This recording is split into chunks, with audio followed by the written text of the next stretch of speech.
You ever notice how silence says more than words? That's what I learned the hard way after my wife came back from her dream trip to Brazil. What started as a 1-month vacation changed everything about our marriage. And by the time she said she wanted a baby, I already knew what she was hiding. It all began when Mia, my wife of 6 years, told me she was going on a girls' trip to Brazil. She said it was something she'd always dreamed of: beaches, culture, and time for herself. I trusted her. We weren't perfect, but we had a solid relationship, or so I thought.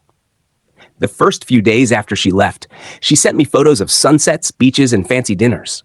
I texted her every morning, told her I missed her, asked how she was doing.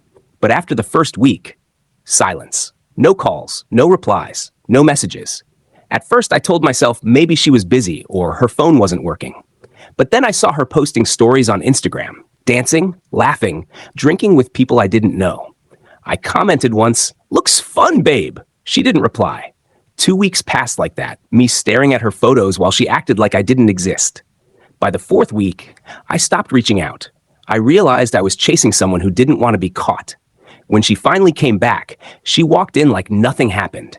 She hugged me lightly, said, "Hey," and went straight to unpack. No excitement, no warmth, just distance. That night at dinner, I asked, "So, how was Brazil?" She shrugged. "It was great. I needed it." "And us?" I asked quietly. She looked down at her plate and said, "I think we both needed space." I nodded, even though my heart sank. Space? She had taken more than space. She'd built a wall between us. For the next few weeks, she barely talked to me. No good morning texts, no interest in what I was doing. She started going to bed late, scrolling through her phone, turning it face down whenever I walked by. It felt like living with a ghost. Then, one evening, about a month after she came back, she sat beside me on the couch, suddenly affectionate. She held my hand and said softly, "I've been thinking. I want to have a baby." For a second, I thought I misheard her. The same woman who hadn't spoken to me for a month now wanted to start a family? "Are you sure?" I asked, trying to read her face. She smiled faintly. "Yes. I realized what matters most in life. I'm ready." Something didn't sit right. She went from cold to loving overnight, and it felt rehearsed. My gut told me something was off, but I stayed calm. I just said, "Let's think about it for a bit." That night, after she fell asleep, I went through our shared laptop. Not her phone, just the family computer. I wasn't trying to spy. I just had this uneasy feeling. In her email drafts, I found something strange. A message she'd written, but never sent, to someone named Leo. It said, "I'm sorry things got complicated. I can't keep this going. I'll figure things out once I'm back." My heart froze. I searched Leo Brazil on her Instagram and found him, one of the guys from her photos. Comments like "missed that night" and "can't wait for round 2" sat under her old posts. Suddenly, her silence made sense. Her sudden affection. Her sudden desire for a baby. It all clicked. I didn't explode.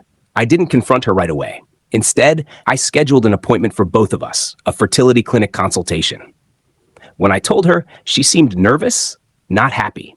On the day of the appointment, I told the doctor privately to include a paternity test, a standard procedure for family planning, I said. Mia had no idea. A week later, the results came back. The doctor called us in and said, "Everything looks good, but there's something you should know." He looked straight at Mia and said, "Based on the test, it seems there was a recent change in your hormone levels, consistent with a pregnancy that didn't continue." Her face went pale. The doctor left us alone, and I said quietly, "Brazil must have been unforgettable." She broke down, crying, saying it was a mistake, that it didn't mean anything. But the truth was out. I didn't shout. I just stood up and said, "You wanted space. You got it, permanently." That night, I packed my things. She begged me to stay, said she still wanted to build a family. But how could I raise a child with someone who had already buried our trust? It's been a year since then. I moved to another city, focused on rebuilding my life. Sometimes silence really does say everything. Hers said goodbye long before I ever walked away. And the best revenge? Peace. The kind that comes when you stop begging to be loved by someone who stopped caring long ago. If you liked the video, please subscribe and turn on notifications.